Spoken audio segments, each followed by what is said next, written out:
আমাদের সমাজে কিছু অসভ্য জাতের মানুষ আছে যারা হচ্ছে নিজের ভালো তো করতেই পারে না, পাশাপাশি অন্যের ভালো কখনোই চায় না বা দেখলেও সহ্য করতে পারে না।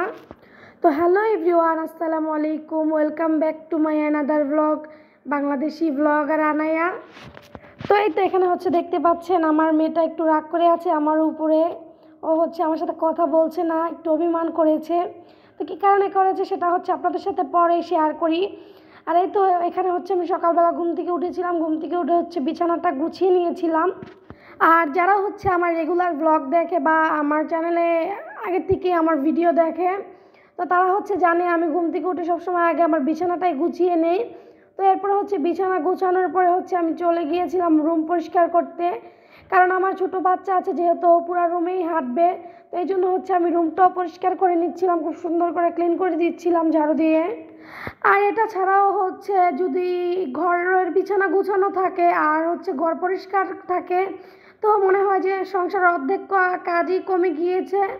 তো কোনো কাজ করতে হচ্ছে একদম প্যারাঝাড়া লেগে যায় না, কোনো আলঝাল লেগে যায় না, গুছানোভাবে সুন্দরভাবে কাজ করা যায়। আর এই তো হচ্ছে সকালের সব বাসি কাজ করে হচ্ছে আমি রান্না করতে চলে এসেছিলাম দুপুরের জন্য।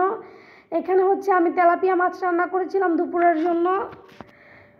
আর হচ্ছে বাইরে প্রচুর বৃষ্টি হচ্ছিল, বৃষ্টিতে সব কিছুই একদম কাদা টাদা দিয়ে নাজেহাল অবস্থা। বৃষ্টি ভালো লাগে, বাট অতিরিক্ত বৃষ্টিতে সব কিছুই একদম কাদা কাদা করিয়ে ফেলে। ঘরদার আর একদম পরিষ্কার থাকলেও কেমন জানি একটা ভিজে ভিজে ভাব লাগে, যেটা আমার কাছে একদমই ভালো লাগে না।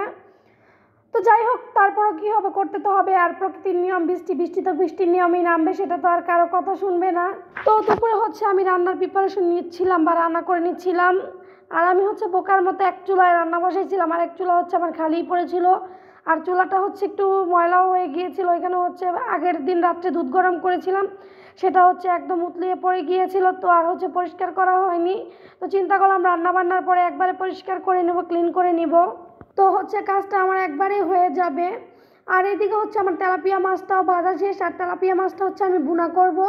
এই জন্য হচ্ছে আমি তেলাপিয়া মাছের জন্য পেঁয়াজ কেটে নিয়েছিলাম, যেটা অফ ক্যামেরায় করেছিলাম। বাকি সব কাজই আমি অনেক কাজই অফ ক্যামেরায় করেছি, সব কিছু তো আর ভিডিওতে নেওয়া যায় না। যতটুকু পারি অতটুকুই আপনাদের সাথে শেয়ার করি ভিডিওতে। তো যেভাবে হচ্ছে সবাই রান্না করে বা আমি যেভাবে রান্না করি ওইভাবেই রান্না করার চেষ্টা করছি। এখানে হচ্ছে পুরো ভিডিওটাই শেয়ার করা হয়নি বা রেসিপি আকারে শেয়ার করা হয়নি। আর এই তো এখানে হচ্ছে মাছ ভুনার জন্য সব মশলা টশলা কষিয়ে নিচ্ছিলাম। আর ভুনাটা হচ্ছে আমি টমেটো দিয়ে করছিলাম। আর টমেটো দেওয়ার একটা কারণ আছে, হচ্ছে অতিরিক্ত পেঁয়াজ খাই, পেঁয়াজ খাওয়া যে বারণ না এরকম না, বাট অতিরিক্ত পেঁয়াজ খাওয়া একদম গ্যাসের কারণ। আমার অতিরিক্ত পেঁয়াজটা আমার ভালো লাগে না, মানে শুধু শুধু পেঁয়াজের ঘ্রাণটা আমার একদমই ভালো লাগে না। তো এর পাশাপাশি হচ্ছে আমি শাক রান্না করেছিলাম, পুঁই শাক রান্না করেছিলাম, যেটা হচ্ছে আমি আগে ভাপিয়ে রেখেছিলাম। তো এখানে হচ্ছে পুঁই শাকটা বাঘার দিয়ে নিচ্ছিলাম, যেটা আমাদের আঞ্চলিক ভাষায় বা সবসময় আমি বলে থাকি ওই ভাষায় আপনাদের সাথে কথা বলা শেয়ার করি। আর আমি হচ্ছে ঘোড়ায় পেঁচায় কথা বলি না, আমার আঞ্চলিক ভাষায় কথা বলতে আমি খুবই পছন্দ করি, একদম কমফোর্ট ফিল করি, যেটা আপনাদের সাথে আমি আমার সব ভিডিওতেই দেখলে বুঝতে পারবেন যে আমি আমার আঞ্চলিক ভাষায় কথা বলি। আর এই তো এখানে হচ্ছে শাকের পাশাপাশি তরকারিটাও হয়ে গিয়েছিল বা হয়ে যাচ্ছিল, আর একটু হচ্ছে আমি ঝোলটা কমিয়ে নামিয়ে নিয়েছিলাম। আর এখানে হচ্ছে আমার ভুনাটাও হয়ে গিয়েছিল। আর এরপরে হচ্ছে আমি রুমও গুছিয়ে নিয়েছিলাম, ওইটা আমার মেয়ের প্লে রুম। আর হচ্ছে বললাম না টানা একদম 4-5 দিন ধরে বৃষ্টি হচ্ছে। তো এই বৃষ্টির কারণে একদম আমার জানালার ঠাই দিয়ে আমার রুমে বৃষ্টি এসে বৃষ্টির পানির আচ্ছা আস্তে আস্তে একদম রুমটাই একদম পুকুর বানিয়ে ফেলছে ধরতে গেলে। তো বাসা হচ্ছে প্রচুর পানি জমে গিয়েছিল, আমি কয়েকবারই রুমের পানি পরিষ্কার করেছিলাম। তো এরপর হচ্ছে রান্না বান্না শেষ করে হঠাৎ করেই বৃষ্টির বিকেল, মুড়ি ভর্তা আর মিষ্টি খেতে মন চাইলো। তো এই জন্য হচ্ছে আমি চলে গিয়েছিলাম বাজারে এখানে যাওয়ার জন্য। বাসা থেকে বের হইলাম, বের হওয়ার পর অনেকক্ষণ পরেই হচ্ছে দাঁড়ানোর পরে একটা রিক্সা পেলাম। আর এই তো এখানে হচ্ছে বৃষ্টিটা একটু কমেছিল, কিন্তু রোডের অবস্থা একদমই খারাপ ছিল, রোডঘাটের অবস্থা। আর রোডঘাটের অবস্থা খারাপ ছিল সেটা তো দেখতেই পাচ্ছেন আপনার ভিডিওতে কতটা নোংরা ছিল, রোডঘাটের অবস্থা একদম কাদা কাদা হয়ে গিয়েছে। আর সামনে হচ্ছে গরুর হাট বসে গিয়েছিল বাজারের মধ্যে, যেটার কারণে হচ্ছে রোড একদম আরও বাজে অবস্থা হয়েছিল গরু ছাগলের পাড়ায় পাড়ায় আর মানুষের পাড়ায়।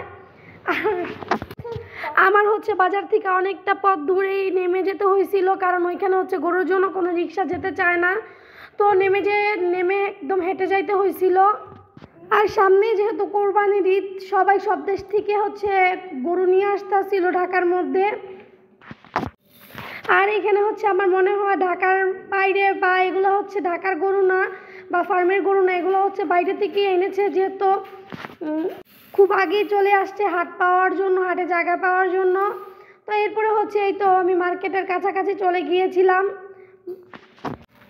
বা সাধারণ ভাষায় বললে বাজারই বলতে যা বোঝায়। এরপরে হচ্ছে আমাকে রিক্সা থেকে আমি নেমে গিয়েছিলাম। আর এই তো রিক্সা যাবেই বা কীভাবে, দেখেন কীভাবে কত গরু, আর হচ্ছে রাস্তায় প্রচুর জ্যাম। এই জ্যামে প্রায় আধা ঘন্টা থেকে 1 ঘন্টা লেগে যেত জ্যামটা ছাড়তে। তো আমি ভাবলাম যেহেতু নেমেই যাই, এটাই ভালো, হেঁটে চলে যেতে 5 মিনিট আর আধা ঘন্টা কে বসে থাকে। তো এই তো এখানে হচ্ছে প্রচুর জ্যাম, আমি সাইড দিয়ে চলে যাচ্ছিলাম। ওইখানে হচ্ছে আপনাদের সাথে কিছু ভিডিও শেয়ার করছিলাম যে এক পাশে গরুর হাট আর এক পাশে হচ্ছে টুকিটাকি মার্কেট, যেটাই বলুন না কেন। আর এখানেই তো দেখতে পাচ্ছেন বিশাল বড় বড় গরু উঠছে, যেটার ভিডিও আমি একটু ক্লিপ নিয়েছিলাম, কারণ হচ্ছে আমার বাসায় এসে আমার মেয়েকে দেখাবো এই জন্য।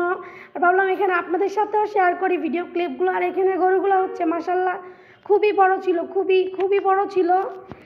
আর আমার পার্সোনাল চয়েস আমার কাছে একদম বড় গরু, একদম বিশাল গরু আমার কাছে ভালো লাগে না, কখনোই দেখতেও ভালো লাগে না।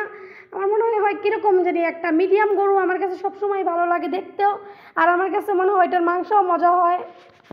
আর বড় একদম বিশাল দেহের গরু দেখলে আমার কাছে মনে হয় যে এগুলো হচ্ছে মানে হাইব্রিড দিয়ে তৈরি। যাই হোক, গরু দেখতে দেখতে বা গরুর হাট দিয়ে হাঁটতে চলে আসলাম বাজারে। এই তো বাজারেরও একদম 12টা বেজে গিয়েছে বৃষ্টিতে, যেটা আপনাদের সাথে ভিডিও একটু শেয়ার করলাম। বাজারে তো একদম লোকজন খুবই কম ছিল। তো এই তো এখানে আমি হচ্ছে মিষ্টির দোকানে চলে এসেছিলাম, যেখানে থেকে হচ্ছে আমি মিষ্টি নিয়েছিলাম। মিষ্টি নিয়ে হচ্ছে আমি মুড়ি ভর্তার জন্য যাবতীয় জিনিস নিয়েছিলাম। আর আমার আসতে কিন্তু একদমই খুবই লেট হয়ে গিয়েছিল, কারণ গরুর হাটের কারণে রিক্সা পাওয়াই যাচ্ছিল না। খুব কষ্টে হয়তো একটা রিক্সা পেয়েছিলাম। আর এই তো এখানে হচ্ছে আমরা বাসায় এসে মুড়ি ভর্তা খেয়েছিলাম। আমার মেয়ে তো এখানে মাশাল্লাহ খুব মজা করে মুড়ি ভর্তা খাচ্ছিল।